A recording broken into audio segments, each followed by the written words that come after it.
So hello all, welcome to another Outspoken discussion series event organized by Incest AWARE. Today we welcome the HEAL Project. I'm super excited to have the founders of the HEAL Project here today. My name is Suzanne Azad. I'm the founder and co-director of Incest AWARE, and I'm also a father-daughter incest survivor. And I've been a longtime advocate for sexual abuse prevention, particularly incest abuse. So we conduct our Outspoken talks to promote awareness and learning and also community. And our mission at Incest AWARE is ending incest abuse, plain and simple.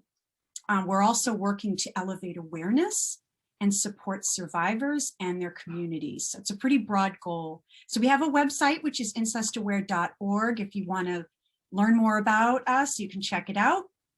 We have an e-news, we have a Facebook group called Incest AWARE that's private just for people in this community, so we'd love to see you there.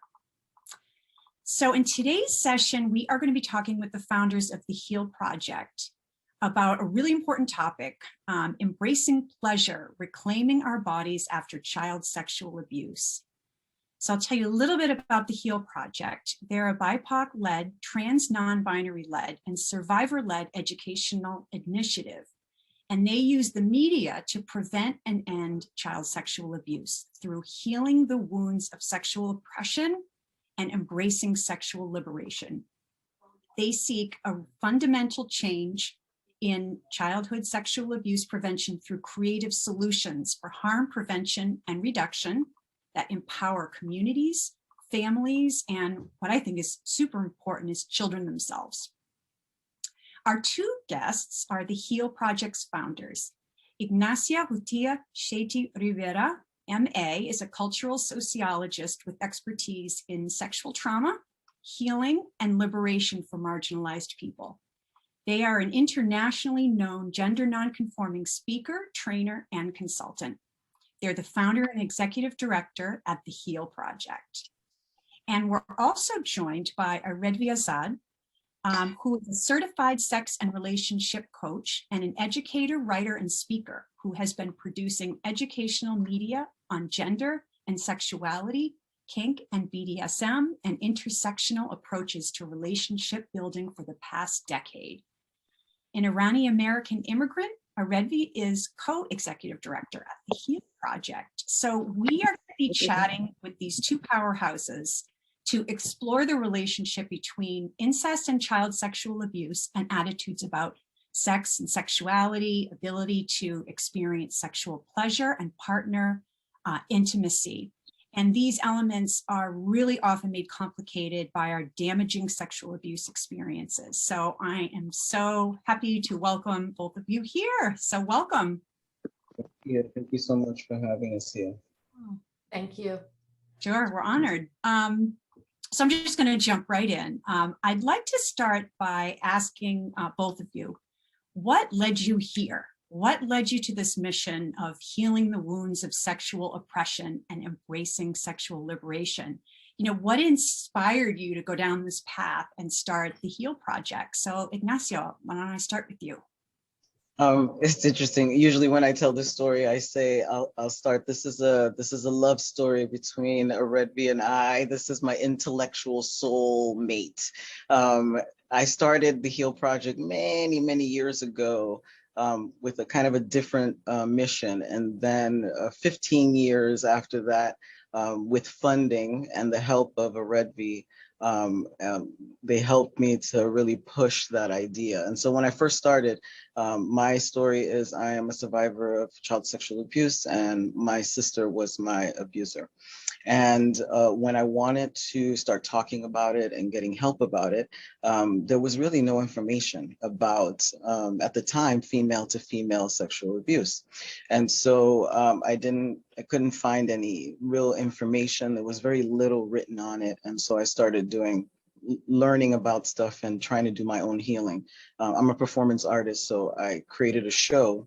And through that show, traveled with it for 4 years. And with that show was a community kind of based and got a lot of information from people and the things that they wanted and disclosures that they had. And it really built my ideas around the Heal Project today, because I talked about my own dealing with my sexual orientation and my gender, and thinking that it was a part of the abuse, and getting a lot of people sharing that information. I started getting to see the connection with gender, sexuality, people being afraid, not understanding.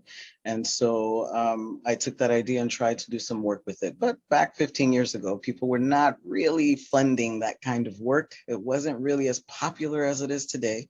And that's because of all of the work that people have done, that now, you know, it's really high on the agenda of many. And so I got very lucky and got funding from Just Beginnings Collaborative, and that is where Aredvi comes in. We met to do some work together, and we just started building and building a great foundation for the work, and also building a foundation as in our relationship as how we want the work to be done as well, what we want to see in the world. So that's a much broader story of the idea of the Heal Project and us coming together. So Aredvi, is your story similar? Did you have a similar experience and passion? Oh, absolutely. I mean, I can speak about what led me to Ignacio, which is, you know, I grew up in Iran, and I want to talk about that sexual oppression piece that we put in our mission statement. You know, I grew up in Iran, and I grew up in a family that was very aware of, you know, the gender dynamics and the oppression that women experience. And so I grew up with that, being very much conscious about that reality. And I migrated here when I was young, with this image and this hope that I am entering a culture in which sexual oppression is no longer, and I will be finally free. And was I disappointed so much when I finally arrived and I started you know, living in the US. I was at that time I wanted to be a physicist, and I did my best to do that, but I realized that what was drawing me so much, it was this culture, not just the US, but the global culture around how we relate to sex and sexuality and relationships. So I explored a lot of different kinds of activism, and I know I was a feminist for a while. I was a queer trans activist. I worked with LGBTQ refugees and immigrants. And I remember the first time I heard Ignacio speak at a conference. For the first time, they spoke about intersectionality and spoke about sex and sexual violence in a way that was completely different from everything I had learned up to that point. And I had worked with survivors, I had worked with, you know, rape crisis centers, I had worked in these fields, but nobody ever talked about the sex part of sexual violence. And I was immediately drawn to what they were saying about, you know, we need to talk about sex, and then we need to talk about these systems that are creating sexual violence to happen in the first place. We need to talk about how race shows up. We need to talk about how disability and, you know, all these other aspects are showing up. So that was kind of, you know, the point that I was just so excited to work with Ignacio around this. So around our mission, when we were trying to figure out how do we describe what it is we're actually doing, we are doing this root work around ending child sexual abuse. And ending that, if you really mean that, what does that look like, right? It's like that world, let's vision what that world looks like. In that world, we're not going to have racism. We're not going to have, you know, disability injustice. We're not going to have immigration injustice. Our climate crisis would have been solved. Like, that is the world we're looking at. And where we are right now is sexually oppressive, because sexual oppression isn't just about, I can't, you know, have sex with whoever. It's like, why can't I have sex? It's because society looks at me a certain way, because of all the identities I hold, because of my conditions, material conditions, right? So then from there, we want to go to a sexually liberated world. Again, it's not about I'm going to have orgies when I'm sexually liberated. It's about I'm going to decide if I want to have sex or not, and I have full agency at that, right? So it's like, in that world, that's a world in which sexual violence is no longer a thing that we experiencing. In that world, every child, no matter how marginalized, we do not have to fear. First of all, they're not marginalized, and second of all, we don't have to fear that that child doesn't have protection and safety and is in danger and risk of sexual abuse. So that was the kind of vision, and it's a grand vision, it's a long-term vision, but we wanted to envision it because, you know, if we're not envisioning that world, then what else are we doing? So that's kind of like, that's a thing that brings me to this work and gives me the hope that's so hard to hold on to at times, but that's the hope to really keep going. I love what both of you said that really speaks towards a greater vision and looking at root causes and asking the tough questions and asking people to step back and look at the bigger picture rather than being myopic and focusing on the minutia. I love that, and everything that I know about you speaks to that. You know, you're often drawing in and weaving in other forms of oppression, and I think that conversation is just so missing from many of the conversations that we have. So, I mean, there's so many things I love about the HEAL Project, but that's the one thing I see often in all of your communications and the work that I've seen from you is that larger vision. Aredvi, I wanted to go back to you. So the HEAL Project says on your website that, quote, all too often, sex is altered, damaged, or made complicated for survivors of sexual abuse. So can you explain, you know, how and why in your experience, sex for survivors can be so challenging and how our relationship with sex has been changed by trauma? Yes, so I want to take a step back and say that sex is challenging for all of us. Even for those of us who are having a lot of sex and are experiencing great fun and pleasure having sex, because we live in a culture in which we understand sex with shame and with secrecy. That's where we start. There are a few lucky people who are able to push through all of that and reclaim their sexuality and have sexual lives that are good for them. And even for them, it's a constant challenge, right? Or it can be very performative. But the thing is, sex is complicated because the culture of sex that we live in is complicated and is full of, you know, these ideas and assumptions about what sex is. Sex is inherently exploitative. Sex is something to be afraid of. Most people learn about sex after they've learned about sex being shameful and violent and even rape. I learned about rape before I learned about sex. And I think that's a common experience, like especially for people who are born assigned female at birth, or women or femmes. So with that, then you are a survivor. So then that makes things that much more complicated. When you're a survivor, I mean, we often talk about survivorship as when you experience trauma, your connections are broken. It's your connections that need healing. That's where it impacts you. So survivorship, and again, sexual trauma has often other aspects with it. So it's about emotional trauma at the same time that could be physical trauma. There's different aspects of trauma that come in. So all of your connections can be broken within that. And that's the work of healing that now we need to be doing around this. But then you need to be healing the trauma. And then there is that background of the whole culture of sex that you're also trying to heal yourself with it. So things get really complicated. I feel like there is this vision that sometimes survivors are pushed to, that, you know, other people are having this normal kind of regular healthy sex, and you as a survivor don't have access to something that the rest of the people who aren't survivors have figured out.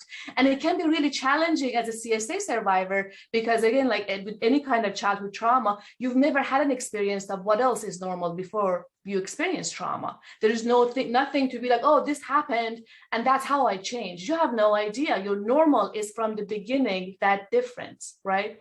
So and there is a difference, right? There is a difference, but unfortunately, I just want to put out this idea that being a survivor, the challenge of being a survivor, is a lot of it is like the construct of what we tell survivors they have to be doing, right? And the ways in which they need to be healing, pushing through trauma, or get back to some kind of a reference point, which I haven't found yet. I don't know if that answers your question, but I stop here. I feel like Ignacio has a lot to add to that. Let's get Ignacio in here. All right, can you refresh me with the question? Sure. I mean, I think it's the concept of how, you know, in our experience, sex for survivors can be really hard, like how our relationship with sex is being changed by trauma. Right, right. I mean, one of the things that I often say is that when we talk about, you know, sexual abuse, sexual assault, sexual trauma, sexual violence, sex is all in there, but we never talk about sex. We talk about control and power, which is a huge part of it. And we've almost made sexual abuse only about that. It's only about power. It's not about sex. And to me, it's almost irrelevant sometimes because sex was the tool that was used against you. And that sex is also one of the tools that many people use to connect with other people, right? And even to get to the sex, there's a lot more to get to, right? It's getting to know someone, feeling comfortable, feeling vulnerable, feeling safe enough to feel vulnerable, right? And so exactly what Aredvi talked about, those connection things, those are the pieces that are completely like shattered sometimes because there's that book, Aredvi, that you hit me up with, you know, boundaries, where you begin and I end, or where I end and you begin. And it's a small book, but a very, very good book because it's the thing that we really struggle with, you know. It's the boundary. Our boundaries were completely crossed in horrific ways, sometimes over and over and over. And you think that that's normal, right? And once you get out of that, you still have to realize what is normal. What is my boundary, even with friends? You know, we're constantly trying to figure out what is a good boundary. What can I share? What don't I share? Is this too much? Is this not enough? You know, we constantly go through that. And so it becomes a challenge when the big elephant in the room is never spoken of. The thing that some people desire, you know, a nice relationship, a nice interaction, that you don't have a trigger, that it doesn't remind you of the thing that happened, right? So how do we get there if nobody's ever talking about it? So this is where, you know, I think this is one of the pieces that we bring in. It's absolutely saying sex, must talk about sex. And then on top of that, sexual liberation. Like, what is sexual liberation? You know, like trying to think about and envision a world that we live in that is sexually liberated. What could that mean? And we don't define that. We don't define that, but we'd like to live in a world where people feel free enough, have the agency enough to explore, to figure things out. And what we have now is very rigid, very small, cookie cutter models of relationships and sex that barely anyone fit into. So add being a survivor to that, and you feel like you fail constantly. You're never going to be good at it. I'm not going to be good at a relationship. I'm never going to be good at sex. I'm never going to be good, because we're trying to fit into something that really, if we're visioning better, we can see that we have so much more choice and so much more ways we can navigate. And that can help us be even healthier and help us to heal, because we're having choice. We get to decide. We get to create it, not this thing that's here and we have to fit into it no matter what. Yeah. Yeah, and that speaks to the whole idea of freedom, of personal freedom. I mean, you mentioned the word choice a number of times. And I think, you know, being a father-daughter incest survivor, you know, from the time I was, you know, 2 or 3, or as long as I can remember, I had no choice. So even the idea of being an adult, of like, I can choose to have sex. I can choose my direction. You know, I can choose what to share and what not to share. I love how you brought up boundaries, because it is all very, very connected. I just did a little personal side. So I can tell you that growing up in my family, and maybe you both could identify with this, it created, you know, so much confusion and so much negativity with anything that had anything to do with sex or sexuality. So how I felt, you know, about my body, what I expected sexually from my partner, my ability to appreciate sex and my sexuality, it just felt so muddled because of the sexual harm that I experienced as a kid. So Ignacio, if you feel comfortable sharing on this point, or the larger point in general, how did your sexual trauma affect you in these areas? And how did you begin to sort of break free? I'm still learning how it has affected me. And it's interesting to say that because I've been doing this work for a long time, and I have been doing deep healing work for a very long time too. And I've gotten to a wonderful place in my healing, and I'm still learning how it has affected me and within every relationship that I'm in, because I'm constantly facing it and interacting with it, and trying to understand it. And so for me, it has shown in a variety of different ways. I think in the beginning, it was about um, thinking that my body was a source of getting love, right? So the only way that I can get love is to do the thing that I was taught to do, and I can do that well. So my body was a source of, this is how you get love, this is how you get attention, right? So you do that well. And, so sex for me was very detached. It was not very connected. Even though at times I did enjoy it, it was something very missing for me, and a lot of times a disassociation. So that in and of itself was just a little too much. I wanted to feel something different. I almost, for a long time, felt like that was the only way to feel. But I think I got to a place where I was like, I want to feel something different. And then there began like the internal work for me, like literally going to the library, getting books, trying to talk to other people, pornography, which is not the best, but sometimes you go searching for stuff to get ideas and to get stimulated in some way. So in those ways, just trying to learn things that I never learned, because I constantly laugh about this. I was like, I'm still waiting for my mother to teach me about sex. I mean, I was never taught about sex ever. I mean, this is one of the major reasonings for the Heal Project, around like how we don't even talk about it. So I learned on my own, and really my first interactions with my sexual abuse. So that was just the main foundation of what I thought relationships and sex was all about. And so that's how it's completely like it completely altered my boundaries and what I thought love was and how I get people. And manipulation was a huge piece for me too.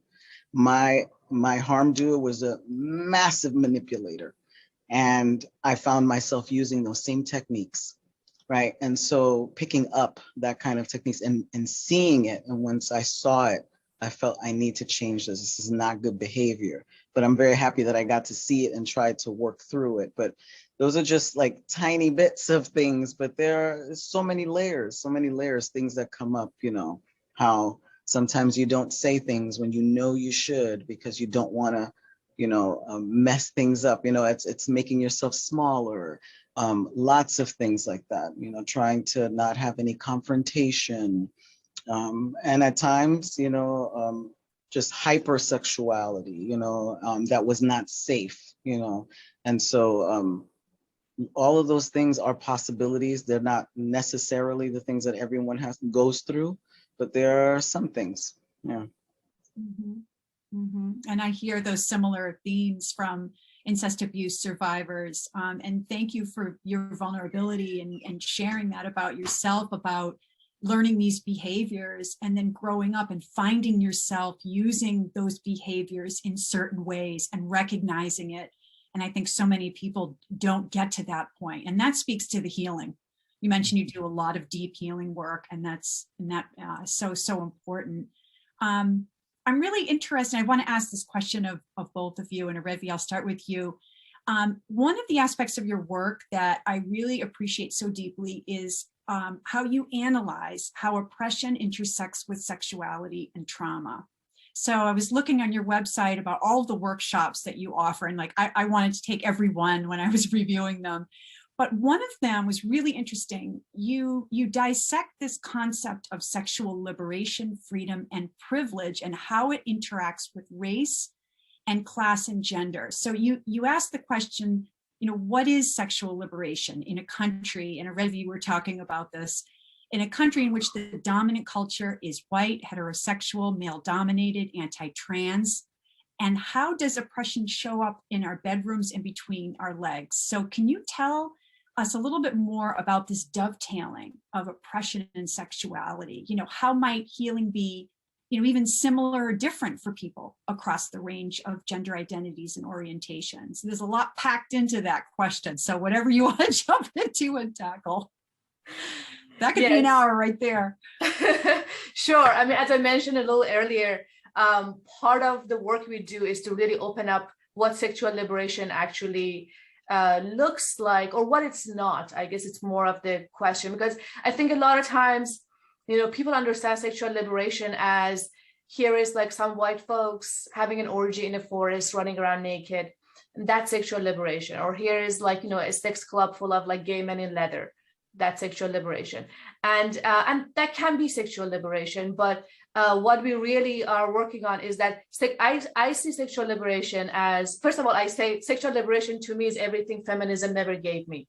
And I've gave up on feminism. I'm working on sexual liberation instead, because it's not so much about like, the sex I'm having. It's about the body. The sexual liberation is about body liberation, right? And the body cannot be liberated when it is experiencing, you know, under like trying to survive capitalism. When you're trying to figure out where your shelter and food comes from, how are you going to be sexually liberated? How is your body liberated? That is, you know, not a concept that we should be pushing on anyone. When you're experiencing all these forms of oppression, from racism, transphobia, fat phobia, your body cannot be liberated. Right. And so understanding liberation, these things impact on multiple levels, right? So like systems of oppression, we internalize these ideas, and then we also experience them outside of us in interpersonal relationships and also institutionally. So it is on every layer that we're interacting with. So if you want to really think about liberation of the body, there is work that has to be done within ourselves. There is work that has to be done within our communities, with our families, everybody we are in a relationship with. And there's work that needs to be done on a state level to actually dismantle the institutions that are enforcing these forms of oppression. And so from that perspective, when we talk about sexual liberation, I see it as like sitting at like a focal point of all these other forms of oppression that we are seeing. And once we've achieved actually dismantling all these things, we can actually claim the body has been liberated. And that liberated body may not want to have sex. And that is sexual liberation. And that liberated body may want to be a virgin for as long as they live. That is sexual liberation. So when we, in that world, in that society, right, it's like, what does then sexual violence look like?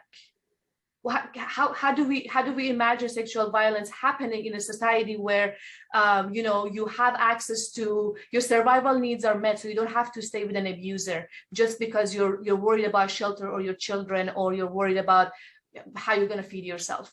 Like when we think about it, that's why actually as part of, we are an educational initiative. We only do education work, but we also say that education alone is not going to save anybody. We need to actually change the systems. This takes collective effort. We need to come together. And if you're doing any work that is social justice related, you are actually helping create a world in which sexual violence will be less likely, and then hopefully ending at one point. Ignacio, would you add something to that? Well, I feel like Aredvi is preaching tonight. Now, go ahead, Aredvi. You saying it all. You saying it all.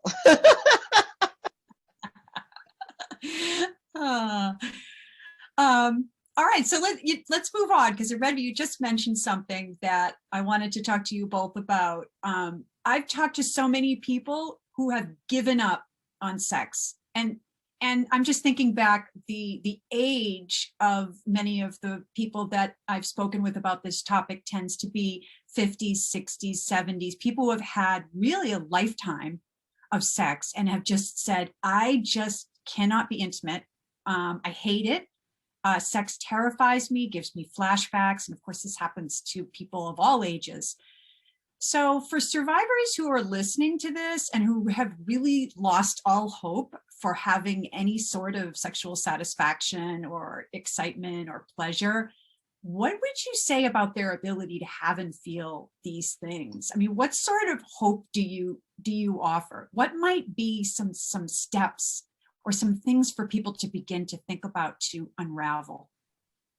I think the first thing is our idea of sex, right? Because, you know, a lot of people say, I can't have sex, I can't do it. And when we say sex, most often it's penis and vagina sex, right? Most often we're talking about that, or penetrative sex, let's say. We have a very limited way of thinking about how we can be intimate with somebody else or with ourselves. And so first off, I mean, I would say hopefully any of these people are getting any, you know, resources and help, whatever that is, whether that's therapy, art therapy, talking to someone, you know, because I think multiple resources and help, you know, is always good. And when you're thinking about, I just lost my train of thought. What were we talking about? Is all hope lost? Oh, right.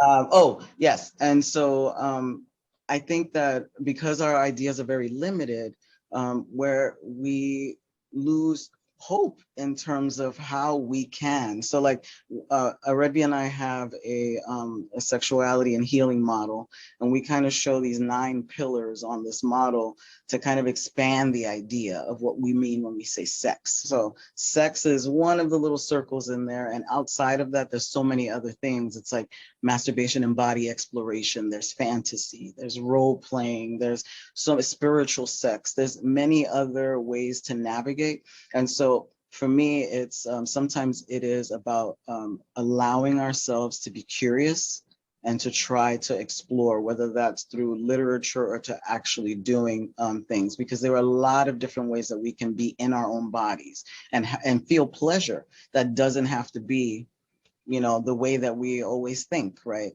That can be a beautiful massage, that can be, you know, that can be masturbation. It could also be laying naked in your bed for the first time. That was huge for me. That was huge. The first time I ever slept in my bed naked was like the biggest freaking thing for me, because I was terrified to sleep naked. Right. So even that was so liberating for me that I was able to do something like that. So it's really stepping outside of the idea of this constraint of sex and really thinking about it with a curious mind to say, there's so much to actually learn and to be curious about and to explore and to say, oh, I like that, or I tried that and no way, I'll never do that again. But we're in a different place. We're allowing ourselves to make those decisions, as opposed to a time where we had no decisions, right? So it's really giving ourselves that permission to say, I do have choice and I can learn about these things, and I can say, you know, I was right, I don't want to have sex, and that's totally fine, right? But it's still about learning and exploring. Mm-hmm. Aredvi, would you add to that? Well, since Ignacio talked about our model, I wanted to plug that in a little bit more. So it's called the Rivera Azad Sexual Healing Integration Model. And there's a lot of parts to it. Ignacio mentioned the inner part. And outside of it, we have a healing circle. Or circle of healing. And in that, we have identified 3 steps to healing. And those are safety, exploration, and acceptance. And they go in a circle, you know, it's a cycle. So you have to keep going through it. It's not a one-time thing, you go and you're done and you've healed now. And the idea is that in order for you to, you know, to be able to experience, towards this healing journey, which is oftentimes a lifelong thing. We reject the idea that healing is like a defined point you reach. You need to start feeling safe enough for whatever it is that you want to then explore. And safety looks very different to a lot of people. So for a lot of folks who are feeling like, oh, I just can't have sex, like as Ignacio said, first of all, what is sex? What is that you want to do? Not because a partner wants you to do. What do you want to do with your body? What does that look like? And what do you need for that to happen? To feel safe enough to allow yourself for that to happen, right? And then only then maybe you get to explore that. And exploration can be really scary because a lot of times we explore, sometimes it goes well, we can't control the world, sometimes it doesn't go well. So that's when we need to offer ourselves acceptance, which is that compassion to be like, okay, it's okay. I have explored and it didn't go. Maybe I was triggered. Maybe I was re-traumatized. Maybe this brought up a lot of things I wasn't ready to deal with. I'm going to take some time to offer myself compassion and acceptance in where I am.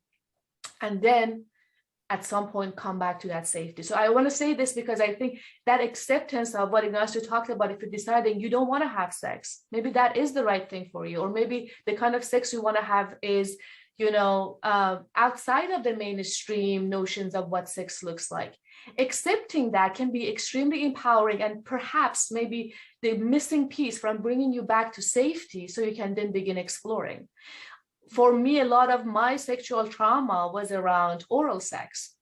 And in popular culture, oral sex seems to be this kind of a casual thing you do when you kiss, and then there's oral sex. And I always had a lot of trouble with that. But to me, it was something that, because of all the trust issues around it, because of the trauma, I had trouble just being like, okay, like, we are now close enough. I feel good enough to be engaging in that. So for a long time, I was resisting that and not really accepting it.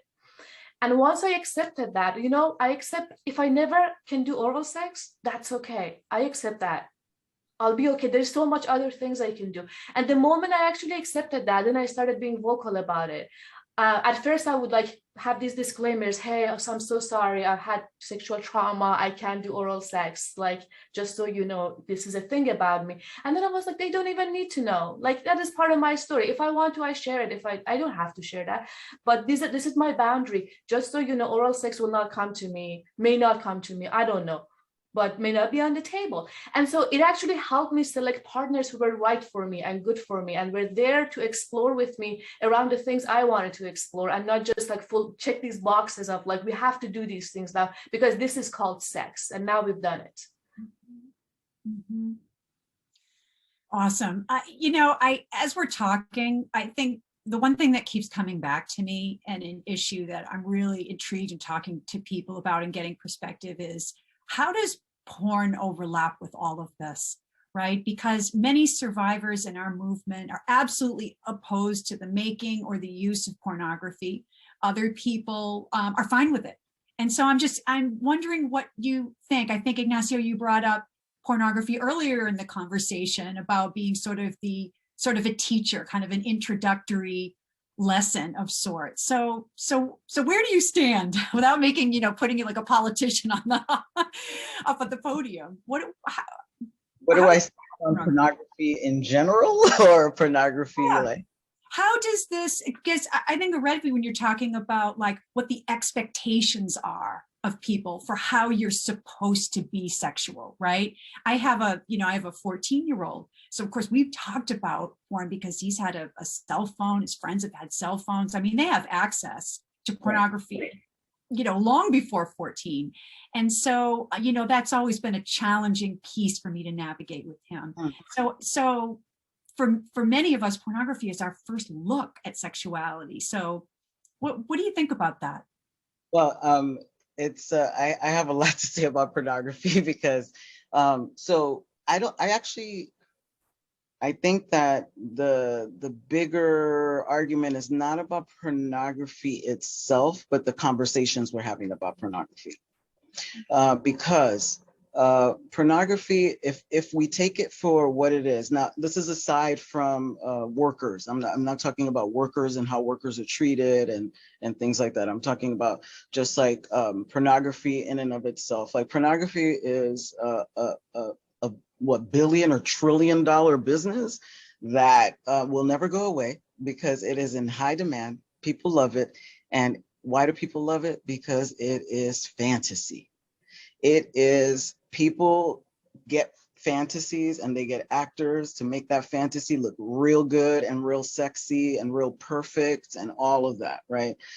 So we consume stuff that looks, that are sometimes in our heads, but nothing that we will do really, right? But when you're young and you see that for the first time, you have no idea that this is all fantasy, right? You see it as, oh, I see somebody just uploaded a video. Oh, this is how sex actually happens. Oh, women actually like it that rough. Oh, this is, girls like that, right? So now this pornography will exist, right? Just like sex work will exist in this capitalist world, right? So to me, it's about having a realistic conversation with people about pornography.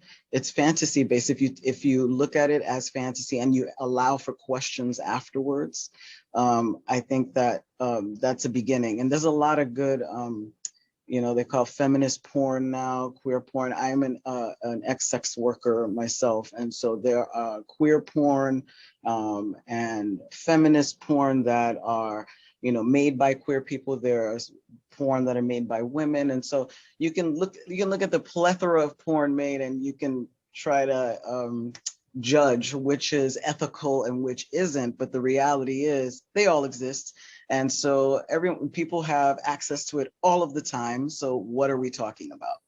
That to me, that's more of a conversation. Are we having a real conversation about this being fantasy, people playing, doing role playing, it being okay to have fantasies, especially even about fantasies that we don't even want to do, something that we will never do, but our brain is active and explorative and curious, and those things we get very afraid to share with people, right? Because there's a lot of rules about stuff. So yeah, I think that I always shift that conversation, again, not about pornography itself, but just like reality. We often try to shield and say, don't watch that, don't do that. I mean, that's basically saying, go over there and watch that, right? Because it's like, why can't I watch it? What's going on, right? Rather than just talking about it honestly. Mm-hmm. Mm-hmm.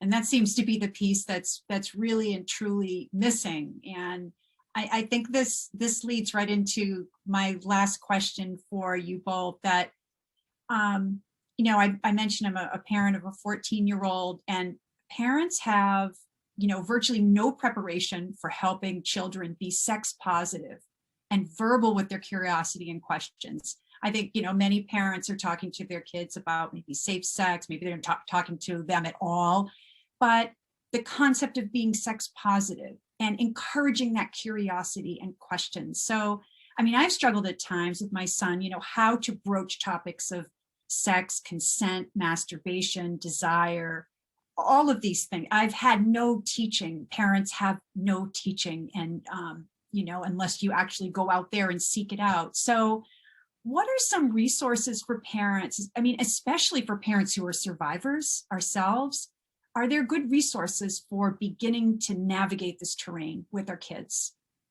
Whoever would like to jump in with that. Yes, I can share some things. I'll share a couple of books, some of the things from the Heal Project as well. So there are Survivor Mothers is a book that I always recommend. And there's another one called,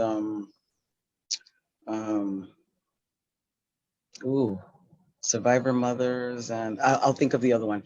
And I'll just mention that